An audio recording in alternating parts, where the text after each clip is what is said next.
ওয়াকার তোমাকেই বলছি না বাবা, তুমি তো বিষ পান করে ফেলেছো। তুমি তোমার 14 গোষ্ঠীকে কোথায় আছে আমি জানি না।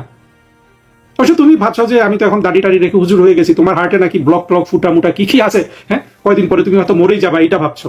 আর তোমার মতো নষ্ট হয়ে গেলে তো আসলে আর কোনো মানে ভালো হওয়ার দিকে তো কিছু ভাবা যায় না।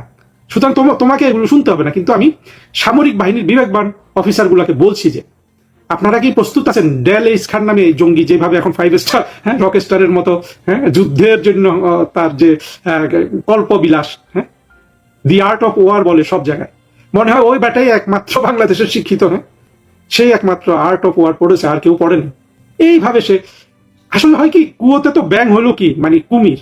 জুলাই ষড়যন্ত্র স্পেশাল এপিসোড 7-এ আজকে আলোচনা করব জুলাইতে যারা সবচেয়ে বড় বিশ্বাসঘাতকতা করেছে, ভবিষ্যতে তারাই বাংলাদেশে সবচেয়ে বেশি বিপদগ্রস্ত হতে যাচ্ছে। জুলাইতে কারা বিশ্বাসঘাতকতা করেছে?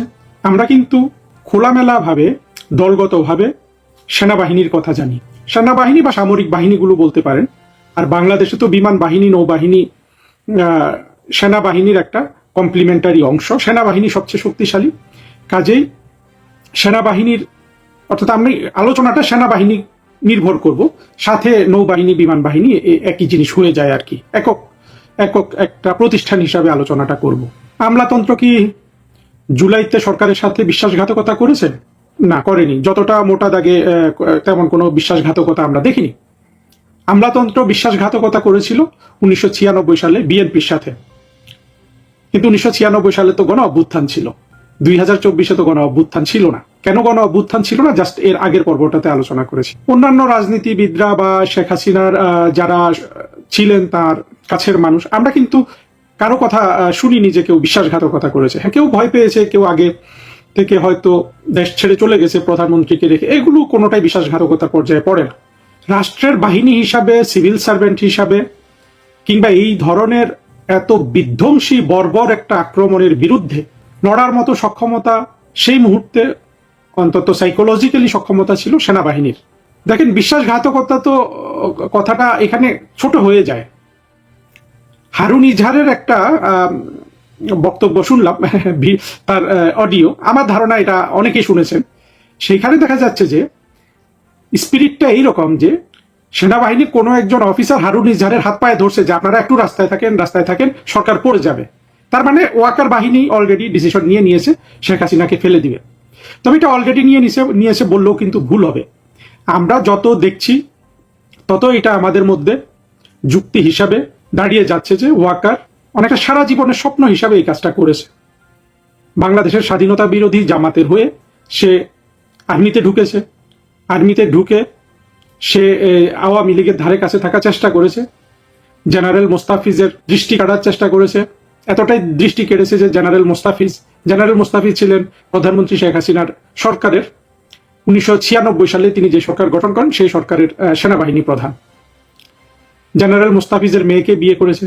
জেনারেল মোস্তাফিজ লতায় পাতায় শেখ হাসিনা, বঙ্গবন্ধু তাদের আত্মীয়। পরবর্তীতে সে এর পায়ে ধরে তার সাথে সুব্যবহার করে, অনেকের কথা বলা হয়, সেটা আমাদের এখানে আলোচনায় আনার দরকার নাই।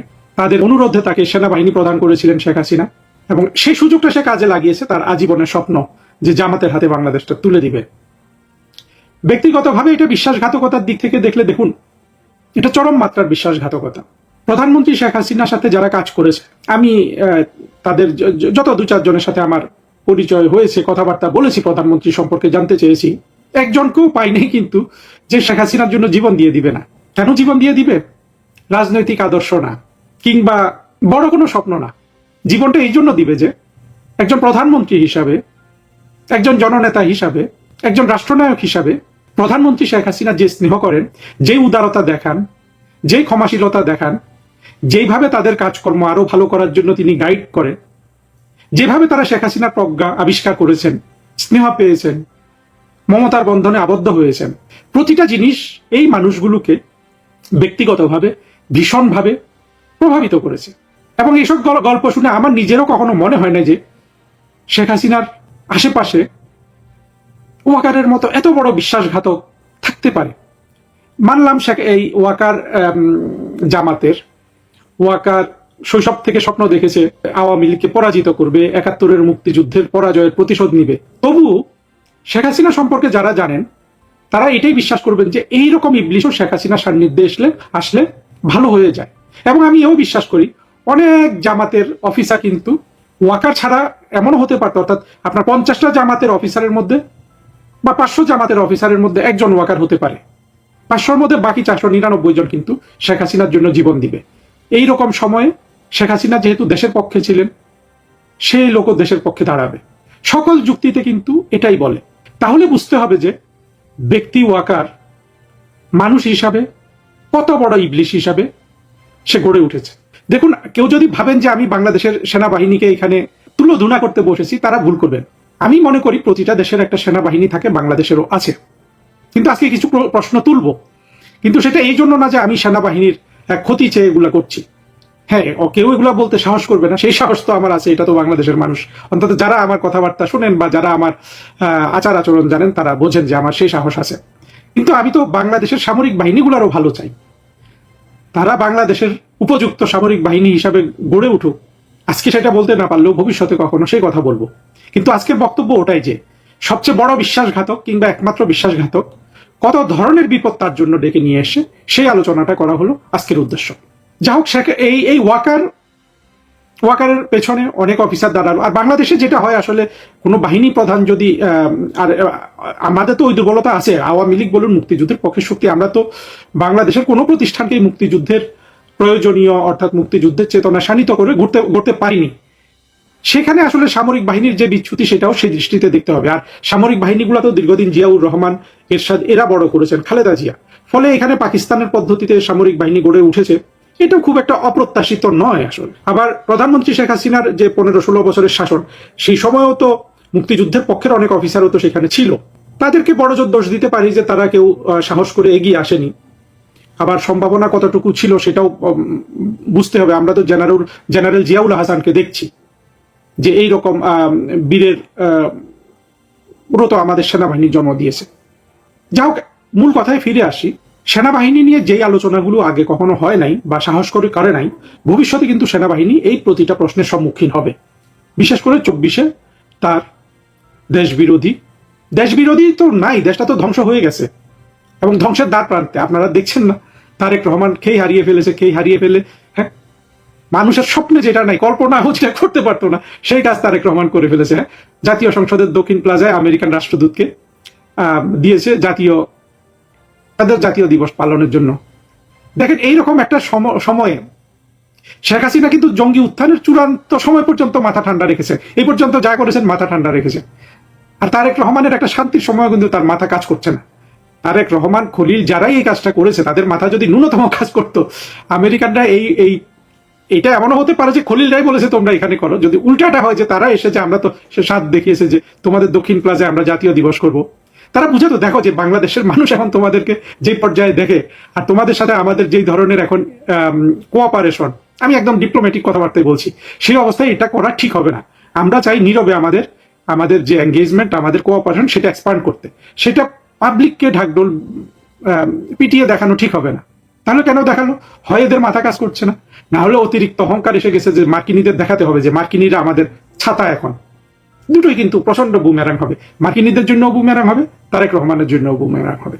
সেই আলোচনা হলো যে ওয়াকার বাহিনীর বিশ্বাসঘাতকতায় কিভাবে বাংলাদেশের সামরিক বাহিনীগুলোকে দীর্ঘমেয়াদে বিপদে ফেললো। প্রথম বিপদ হলো যে, আচ্ছা, বিপদের কথা বলার আগে সামরিক বাহিনীগুলোর বা সেনাবাহিনীর অতীতের ভূমিকাটা আমরা দেখি। সামরিক বাহিনী ১৯৭৫ সালে বঙ্গবন্ধুকে খুন করেছে। সেটাকে তারা এইভাবে পাশ কাটিয়েছে যে কিছু বিপদগামী সেনা কর্মকর্তা, পুরো সেনাবাহিনী কখনো বঙ্গবন্ধুর খুনের দায় গ্রহণ করে নাই। এখানে অনেক কিছু হয়তো তদন্তে এসে সেগুলোতে আমি যাচ্ছি না, কিন্তু মোটা দাগে এটা। পরবর্তীতে অনেক কু হয়েছে। জিয়াউর রহমান ক্ষমতায় এসে তো দেশকে স্থিতিশীল রেখেছিল, এই ক্রেডিট তো আমি জিয়াউর রহমানকে দিব। পরে এরশাদের মুভমেন্টটা, এরশাদের যে কু, অনেকে অনেক দৃষ্টিতে দেখতে পারেন। আমি মনে করি যে বাংলাদেশকে যে জিয়াউর রহমান পাকিস্তানের দিকে পরিচালিত করেছিলেন, এরশাদ সাহেবের কুটা কিন্তু সেই অবস্থাটাকে পুরো না ঘুরিয়ে দিলেও সেটাকে স্তব্ধ করে দিয়েছিল। অর্থাৎ মুক্তিযুদ্ধের কথা ভাবার আবার অবকাশ এসেছিল বাংলাদেশে। এরশাদের পরে জেনারেল নুরুদ্দিন, সম্পূর্ণ আপনার জনপ্রিয়তার আমি বলবো যে প্রো পিপল একটা স্টান্স নিয়েছিলেন জেনারেল এরশাদ থেকে। তিনি তার সমর্থন প্রত্যাহার করে, কিভাবে? কারণ হলো এরশাদ সাহেবের বিরুদ্ধে যে গণ অভ্যুত্থান হয়েছিল সেখানে বাংলাদেশের সব দল ছিল এবং কোনো ষড়যন্ত্র ছিল না। যেই উদ্দেশ্যে এরশাদের পতন হয়েছিল সেই উদ্দেশ্য পরবর্তীতে বাস্তবায়নের চেষ্টা করা হয়েছিল। এরপরে জেনারেল নাসিম কু করেছে, ব্যর্থ হয়েছে, এটা আমাদের অত বেশি আলোচনার এখানে দরকার নেই। পরবর্তীতে জেনারেল মঈনুদ্দিন কু করলেন, কু করে তিনি ১/১১ ঘটালেন এবং বিএনপির যে বাংলাদেশের নির্বাচনকে কুক্ষিগত করার চেষ্টা সেটাকে তিনি প্রতিহত করলেন। তারপরের কুটা করলো এই জেনারেল ওয়াকার। জেনারেল ওয়াকারের কু হলো বাংলাদেশের, আপনারা হয়তো আজকে বুঝতে পারবেন না যদি বিএনপির মানুষ, জামাতের মানুষ আমার কেউ এই কথা শুনে থাকেন, দীর্ঘমেয়াদে এত বিশ্বাসঘাতকতার কু এবং এইভাবে এটা চিহ্নিত হবে আমি ভাবতেও শিউরে উঠি যে বাংলাদেশের সেনাবাহিনী তার মান মর্যাদা কিভাবে 2024 এসে খোয়ালো। কিন্তু মোটা তাকে বোঝার জন্য চেষ্টা করেন, বলা হয়েছিল যে কোটা তুলে দিবে, মানুষের বৈষম্য দূরীকরণ করবে, কোনোটাই কিন্তু হয় নাই, সেই দিকে কেউ যায়ও নাই। কিন্তু আসলো কি ইউনূসের বাহিনী লুটপাট করার জন্য, তারপরে কোন রকম ক্ষমতার বন্টন হিসাবে তারেক রহমানের হাতে ক্ষমতা দেওয়া হলো। কিন্তু দেশের যে দুর্ভাগ্য, অর্থনীতি বলুন, রাজনীতি বলুন, সংস্কৃতি বলুন, আইন শৃঙ্খলা বলুন, মানবাধিকার লঙ্ঘন বলুন, যে বর্বরতা জঙ্গিরা চালু করেছিল জুলাইতে মানুষ খুনের মধ্য দিয়ে, সেটা ইউনূস বাড়িয়েছে, সেটা তারেক রহমানের সময় আপনার একেবারে অবাধে চলছে। আমি যখন এই বক্তৃতাটা রাখছি তখন কিন্তু দেখেন কত ন্যাক্কারজনক কাজ হচ্ছে। তারেক রহমানকে এখন আমরা বাহবা দিয়েই যাচ্ছি। একটা মানুষের, একটা অফিসে ঢুকে একটা মানুষের কি বলবো, সবাই জানেন কিভাবে তাকে চেপে ধরে চাঁদা আদায় করছে। মানবাধিকার লঙ্ঘনের সব ধরনের কৌশল কিন্তু জামাত বিএনপি কিন্তু এরা কিন্তু খুব ভালো জানে। এরা কিন্তু 21শে আগস্ট ঘটিয়েছিল, হ্যাঁ, এরা কিন্তু বাংলা ভাই টাংলা ভাই করেছে। তবে তখন পর্যন্ত আওয়ামী লীগ ছিল ওদের জন্য একটা বড় দেয়াল, অর্থাৎ জনগণ এবং দেয়ালের মাঝখানে আওয়ামী লীগ ছিল, আওয়ামী লীগ এদের রক্ষা করেছে এক ধরনের। এখন কিন্তু এরা সরাসরি জনগণের সাথে সব ধরনের অপরাধ করছে, সেই 24শে জঙ্গি উত্থান থেকে আওয়ামী লীগকে সরিয়ে দিয়ে। ভবিষ্যতে কিন্তু আওয়ামী লীগ আর দেয়াল হিসাবে কাজ করবে না এবং জনগণ যখন এদের উপর চড়াও হবে বিপদটা বোঝার চেষ্টা করে। দুঃখের বিষয় আমি আসলে মূল আলোচনায় ঢুকতে পারছি না। একটু আগে আমি একটা টক শো শুনছিলাম, বিএনপির এক এমপি আওয়ামী লীগকে তুলোধনা করছে, সে দেখাচ্ছে সে খুব মানে মানবিক এবং সে খুব বুদ্ধিমান, সে টক শোতে কথা বলতে পারে, এগুলো আমরা দেখেছি। সে কি বলেছে জানেন?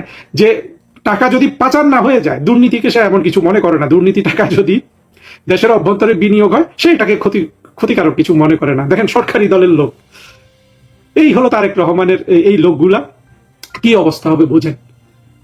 টাকা তো সবসময় পাচার হচ্ছে, শেখ হাসিনার সময় পাচারের যে কথা বলেছে ওইটা তো গুজব ছিল, সে আলোচনা যাচ্ছি না। কিন্তু এই এমপিটা কি বলছে দেখেন, এই যখন তারেক রহমানের সরকারের অবস্থা বুঝতে পারছেন না, ওয়াকার যে বেইমানি করেছে সেইখান থেকে এক বিন্দু রাষ্ট্রকে ভালোর দিকে নিয়ে যাওয়ার সক্ষমতা আর নাই। ফলে দীর্ঘমেয়াদে মূল কালপ্রিট ছিল এই সেনাবাহিনী। মানুষের সব রাগ কিন্তু গিয়ে পড়বে সেনাবাহিনীর উপর এবং সেনাবাহিনীর ওয়াকারকে তো আর কোনোভাবেই কেউ রক্ষা করতে পারবে না। কিন্তু আমি মনে করি যে সেনাবাহিনীর মধ্যে যারা বিবেকবান অফিসার আছেন, যারা মুক্তিযুদ্ধের কথা ভাবেন, যারা অন্তত মুক্তিযুদ্ধ বাদ দেন, আপনারা কিভাবে ব্রেন ওয়াশ সেটা আমরা জানি, সে তো বাংলাদেশের সব মানুষই, অন্তত দেশের কথা ভাবেন। কারণ দেশ না থাকলে কোথায় আপনার যাবে শান্তি মিশন, কোথায় আপনার বেতন ভাতা, সেগুলোর কথা চিন্তা করেও কিন্তু আপনারা ঠিক হওয়ার চেষ্টা করেন। এখন আপনাদের বিপদগুলো বলি, দেখেন মানুষ, আপনাদের প্রথম বিপদ হলো যে মানুষ প্রকাশ্যে যে প্রশ্নটা করবে যে বাংলাদেশ সেনাবাহিনীর কাজটা কি, এই প্রশ্নের উত্তর আপনারা কি কখনো বাংলাদেশের সেনাবাহিনী সৎভাবে দিতে পেরেছেন? কার সাথে আপনারা যুদ্ধ করবেন? হ্যাঁ, আপনারা এইটাও আসলে আপনাদের জঙ্গিবাদের প্রতি আপনাদের ঝুঁকে থাকার কারণ আপনারা ঘুরে ফিরে দেখান যে ভারতের সাথে যুদ্ধ করার জন্য আপনারা প্রস্তুত। নানান থিওরি দেওয়া হয় যে ভারতের সাথে 2 সপ্তাহ 4 সপ্তাহ যুদ্ধ করার জন্য প্রস্তুত। আসলে কি আপনারা ভারতের সাথে যুদ্ধ করার জন্য প্রস্তুত? ভারতকে আমি শত্রু রাষ্ট্র হিসাবেই বলতেছি। আপনারা তো মিয়ানমারের সাথে যুদ্ধ করার জন্য প্রস্তুত না। মিয়ানমারে যখন 1991 সালে প্রধানমন্ত্রী খালেদা জিয়া শূন্য সমাবেশ করছিলেন মিয়ানমারের দিকে, মিয়ানমারের, তখন আপনাদের মনে আছে আপনারা কিভাবে পররাষ্ট্র মন্ত্রণালয়ে আসতেন দিনে 3 বেলা 4 বেলা এই যুদ্ধ থামানোর জন্য? পরবর্তীতে শেখ হাসিনা অনেক উস্কানি সত্ত্বেও কোনোভাবেই আপনাদেরকে মিয়ানমারের সাথে যুদ্ধে জড়াইতে দেয় নাই, বরঞ্চ সেটা না করে উনি 10-12 লাখ রোহিঙ্গা গিলেছেন। চিন্তা করেন ওয়াকার, তুমি কি চিন্তা করছো বাবা? কত বড় নিমক হারাম তুমি! তোমাদেরকে যুদ্ধ থেকে রক্ষা করার জন্য শেখ হাসিনা 1 মিলিয়ন 1.5 মিলিয়ন রোহিঙ্গা গিলেছে। তারপরেও বাবা ওয়াকার তুমি এত বড় বিশ্বাসঘাতকতা করতে পারলা? হ্যাঁ, সেনাবাহিনী আপনাদেরকে বলছি, আপনারা পারলেন শেখ হাসিনার সাথে এত বড় বিশ্বাসঘাতকতা করতে? আপনারা যে মিয়ানমারের সাথেও যুদ্ধের জন্য প্রস্তুত না, এটা আপনাদের অতীত ঘেটে দেখেন। আপনারা খালেদা জিয়া চেয়েছিলেন 91 সালে, উনি 91, 92, 93 এর দিকে উনি মিয়ানমারের দিকে সেনাবাহিনী পাঠিয়েছিলেন, অন্তত সীমানার দিকে নিয়ে গিয়েছিলেন অনেক কিছু। উনি থাইল্যান্ডে তখনকার রাজপুত্রকে উনি বাংলাদেশে নিয়ে এসেছিলেন অনেক সম্মান দিয়ে, অনেক ধরনের চেষ্টা করেছিলেন শেখ হাসিনা। আমি বলবো যে উনি দেশপ্রেম থেকে এটা করেছিলেন। বেগম খালেদা জিয়া, শেখ হাসিনা না, সরি, প্রধানমন্ত্রী বেগম খালেদা জিয়া, বিএনপি। কেন যুদ্ধ হয়নি? আর্মি ভয় পেয়েছিল, বাংলাদেশের আর্মি। এটা তো বাংলাদেশের মানুষ আসলে জানে না। জানুক না জানুক, সেনাবাহিনী তো জানে যে তারা কারোর সাথে যুদ্ধ করার জন্য প্রস্তুত নয়। পাকিস্তান তো প্রস্তুত। পাকিস্তানের সেনাবাহিনীকে যে শয়নে স্বপনে তোমরা অনুসরণ করো, পাকিস্তানের সেনাবাহিনী তো ইয়ের সাথে যুদ্ধ করার জন্য প্রস্তুত, ভারতের সাথে। বাংলাদেশের সেনাবাহিনী প্রস্তুত, আপনারা প্রস্তুত? হ্যাঁ, আপনারা বলবেন যে আমাদেরকে টাকা দাও, অস্ত্র দাও, প্রস্তুত হয়ে যাব। আমি নিশ্চিতভাবে বলতে পারি, টাকা অস্ত্র সব দিলেও প্রস্তুত হতে পারবেন না। সেটার জন্য সেই 47 সাল থেকে পাকিস্তান কিন্তু নিজেদেরকে তৈরি করেছে। কিসের বিনিময়ে তৈরি করেছে? হ্যাঁ, কোটি কোটি ভিক্ষুক মধ্যপ্রাচ্যে ভিক্ষা করে। আমরা কি সেরকম চাই বাংলাদেশ যে ভারতের সাথে যুদ্ধ করব, মিয়ানমারের সাথে যুদ্ধ করব, আর আমাদের কোটি কোটি ভিক্ষুক হোক? আমরা তো সেটা চাই না। আপনাদেরও কি সেই চাওয়ার আর অবকাশ আছে? বাংলাদেশকে কি পাকিস্তানের জমিদাররা পাকিস্তানকে যেভাবে কবজায় রাখতে পারে, বাংলাদেশকে কি কেউ কখনো সেভাবে কবজায় রাখতে পারবে বাঙালিকে? পারবে না। তাহলে পাকিস্তানের মতো আপনারা যদি স্বপ্ন দেখেন, সেটা তো দুঃস্বপ্ন, দিবা স্বপ্ন। আপনারা তো সমাজের অংশ হিসাবে সেটা দেখবেন না। এখন যখন প্রশ্নটা আসবে যে সত্যিকারে কার সাথে যুদ্ধ করার জন্য বাংলাদেশের সেনাবাহিনী প্রস্তুত, যদি একটা জঙ্গি উত্থান থামাতে না পারে, যদি শুধু জাতিসংঘে কিছু সৈনিক পাঠায়, সেখান থেকে ডলার রোজগার করে, সেটার লোভে তারা জঙ্গি উত্থান না থামায়, এই প্রশ্নগুলো এখন প্রকাশ্যে চলে আসবে। প্রতিটা প্রশ্ন সেনাবাহিনীকে বিপদগ্রস্ত করবে, সামরিক বাহিনীগুলোকে বিপদগ্রস্ত করবে। কারণ হলো বাংলাদেশের সামরিক বাহিনীগুলোর কাছে এর সদ উত্তর নাই।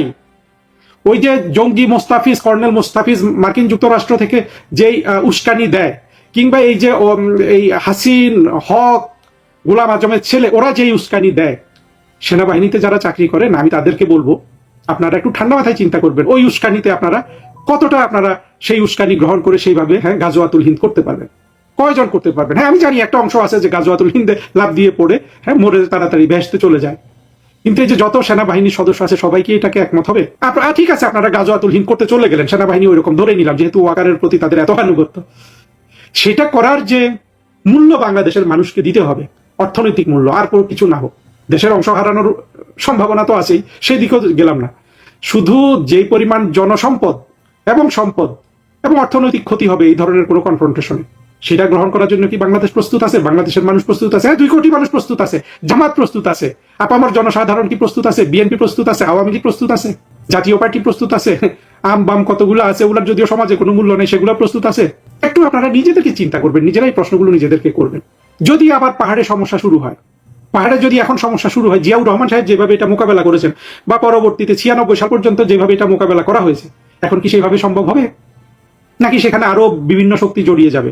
তখন এই সেনাবাহিনীর কি অবস্থা হবে? বাংলাদেশের ভৌগোলিক অখণ্ডতার কি অবস্থা হবে? ওয়াকার, তোমাকেই বলছি না বাবা, তুমি তো বিষ পান করে ফেলেছো। তুমি তোমার 14 গোষ্ঠীকে কোথায় আছে আমি জানি না। অবশ্য তুমি ভাবছো যে আমি তো এখন দাড়ি টাড়ি রেখে হুজুর হয়ে গেছি, তোমার হার্টে নাকি ব্লক ট্লক ফুটা মুটা কি কি আছে, কয়দিন পরে তুমি হয়তো মরেই যাবা, এটা ভাবছো। আর তোমার মতো নষ্ট হয়ে গেলে তো আসলে আর কোনো ভালো হওয়ার দিকে তো কিছু ভাবা যায় না। সুতরাং তোমাকে এগুলো শুনতে হবে না। কিন্তু আমি সামরিক বাহিনীর বিবেকবান অফিসারগুলোকে বলছি যে আপনারা কি প্রস্তুত আছেন? ডেল এইস খান নামে এই জঙ্গি যেভাবে এখন 5 স্টার, রক স্টারের মতো যুদ্ধের জন্য তার যে কল্পবিলাস, দি আর্ট অফ ওয়ার বলে সব জায়গায়, মনে হয় ওই ব্যাটাই একমাত্র বাংলাদেশের শিক্ষিত, সেই একমাত্র আর্ট অফ ওয়ার পড়েছে, আর কেউ পড়েনি। এইভাবে সে আসলে হয় কি, কুয়োতে তো ব্যাং হলো কি, কুমির। আমাদের হয়ে গেছে কি, এই যে শুধু ওষুধ বেচার মতো কথা বলতে বলতে, আরে ভাই, ওষুধ বেচার যোগ্যতা নিয়ে শুধু একজন নোবেল প্রাইজ পায়, সে পেয়ে গেছে, ইউনুস। বাকি ওষুধ বিক্রেতার আসলে কোনো খানা নাই। হ্যাঁ, ব্যক্তিগতভাবে টাকা পয়সা রোজগার করতে পারে, কিন্তু দীর্ঘমেয়াদে এটার কোনো উপকারিতা নাই। জাতিকে, জাতির সত্যিকারের মানুষদের জাতির ভাগ্য হাতে নিতে হবে। গোটা সেনাবাহিনী কি ডেল এইস খানের সেই আর যে প্রেরণা জঙ্গি হওয়ার, বা যে সেসব সামরিক বাহিনীর অফিসার গুলা, মোস্তাফিজ, এদের যে উস্কানি, তার জন্য কি গোটা সেনাবাহিনী আপনারা প্রস্তুত আছেন? প্রস্তুত যদি না থাকেন, তাহলে চিন্তা করেন আপনাদেরকে কোন খাদে নিয়ে এসেছে ওয়াকার। আপনারা কারো সাথে যুদ্ধ করার জন্য প্রস্তুত নয়, এবং বাংলাদেশের উদ্দেশ্য তো তাই নয়। আমাদের জাতির পিতা মেলাইজ two naan, friendship to all, এটা কেন দিয়েছেন? যে আমাদের সেনাবাহিনী থাকবে, তারা স্ট্রং হবে, তারা রাষ্ট্রের মর্যাদা হিসাবে থাকবে, প্রয়োজনে তাদেরকে যুদ্ধে ইউজ করা যেতে পারে, সেটা করতে হতে পারে, সেটা হলো থিওরি। তা আমরা কেন যুদ্ধ করবো? আমরা তো কোনো রাষ্ট্রের প্রতি শত্রু না, আমরা সবাই প্রতি বন্ধু। সবার প্রতি বন্ধু মানে আমরা কারোর প্রতি বন্ধু না, আমরা হলাম প্র্যাকটিক্যাল, আমরা কূটনীতি করব, আমরা মেধা প্রজ্ঞা নিয়ে এই পৃথিবীতে টিকে থাকবো। এটাই কিন্তু আমাদের মুক্তিযুদ্ধের স্বপ্ন ছিল। সেটা সামরিক বাহিনীর জন্য, বেসামরিক বাহিনীগুলোর জন্য, সেটা সবার জন্য, সেটা বাংলাদেশের মানুষের জন্য। সেই ভারসাম্যমূলক স্বপ্ন ওয়াকার এবং তার পাশে যারা দাঁড়িয়েছিলেন সামরিক বাহিনীর হয়ে, আমি জানি না ওই যে নাজমুল দাঁড়িয়েছিল কিনা। নাজমুল এক সময় মালদ্বীপে চাকরি করতো রাষ্ট্রদূত হিসাবে, আমি তখন ফরেন মিনিস্ট্রিতে ডিজি পাবলিক ডিপ্লোমেসি। এমন দিন নাই নাজমুল আমাকে ফোন করতো না। এত অস্থির একটা লোক, কিভাবে একটু সুন্দর করতে পারে, মানে বঙ্গবন্ধুর জন্মশতবার্ষিকী। সেই নাজমুলও নাকি এই ওয়াকারের সাথে এখন যোগ দিয়েছে। অবশ্য আমি নাজমুলের কথা বলতে পারবো না, নাজমুলও যে ওয়াকারের মতো বেইমান এটা চিন্তা করতে আমার একটু কষ্ট হয়। কারণ নাজমুল লোকটা আমাকে ফোন করতো, আমি তো বিরক্ত হতাম না, আমি তো তাকে পরামর্শ দিতাম কি করতে হবে না হবে। এখন তার ডান্ডা যদি দাঁড়িয়ে যায়, আমার তো আসলে কিছু করার নাই। হ্যাঁ, মানুষ তো আসলে বোঝে বেশি, আসলে তো সে অবুঝ। আমি মনে হয় বুঝাইতে পারছি যে বাংলাদেশের সামরিক বাহিনীগুলো, অন্তত বেসামরিক লোকজন না বুঝলেও যারা সামরিক বাহিনীর কর্মচারী, তারা অন্তত বুঝবেন যে ওয়াকার বাহিনী 24-এর জঙ্গিরা আপনাদের কোন বিপদের সামনে হাজির করেছে। মার্কিন যুক্তরাষ্ট্রের হয়ে যুদ্ধ করবেন, চীন ভারতের ধাক্কা খাবেন, মিয়ানমারের সাথে যুদ্ধ করবেন, কাদের ধাক্কা খাবেন জানেন? কত দিক থেকে, আমি তো সব দিক থেকে দেখছি ধাক্কা খাওয়ার। ধাক্কা মানে কি? এই ধাক্কা তো মহাপ্রলয়ের ধাক্কা হবে। হাউ মাউ করে তোমরা রাস্তায় কাটবা, হাউ মাউ করে। ড্যালিস খান ও সবার আগে পালা। কিন্তু আমরা তো এটা চাই না। আমরা চাই আমাদের সেনাবাহিনীগুলো মর্যাদার সাথে দেশপ্রেমিক বাহিনী হিসাবে তারা যে কাজ করছিল, তারা যে কোনো প্রাকৃতিক দুর্যোগে তারা বাংলাদেশের মানুষের পাশে এসে দাঁড়ায়, সেটা আমাদের সবার ভালো লাগে, আমরা গর্বের সাথে সেগুলো স্মরণ করি। আমরা একটা আধুনিক সেনাবাহিনী গড়ে তোলার বিপক্ষে তো আমি অন্তত না, কিন্তু সেটা তো এইভাবে না। আমি যেসব প্রশ্ন তুলেছি সেই প্রশ্নগুলো তো সুরাহা করার সঠিক বাস্তব ভিত্তিক পথ আছে।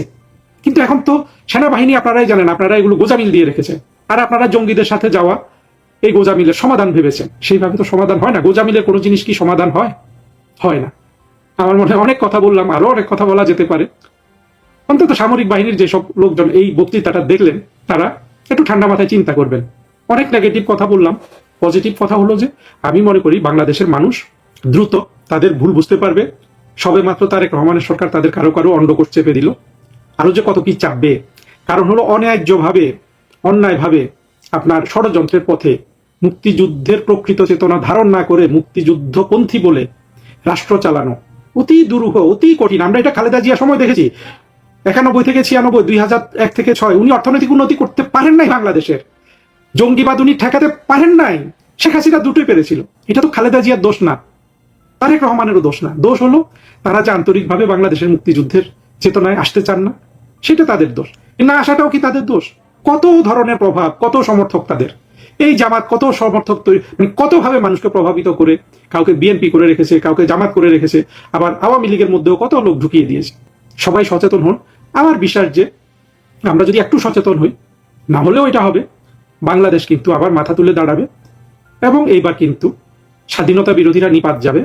এবং আমরা যে স্বপ্ন দেখেছিলাম 1971 সালে, একটা সুখী, সমৃদ্ধ, আধুনিক, অসাম্প্রদায়িক, গণতান্ত্রিক, মানবিক মর্যাদা সম্পন্ন রাষ্ট্র গঠন, যে রাষ্ট্রে সব মানুষ একে অন্যের বন্ধু হবে, ভাই হবে, বোন হবে, পিতামাতা হবে, সবাই সুন্দরভাবে বৈচিত্র্য নিয়ে, বৈচিত্র্যের সৌন্দর্যে বসবাস করবে।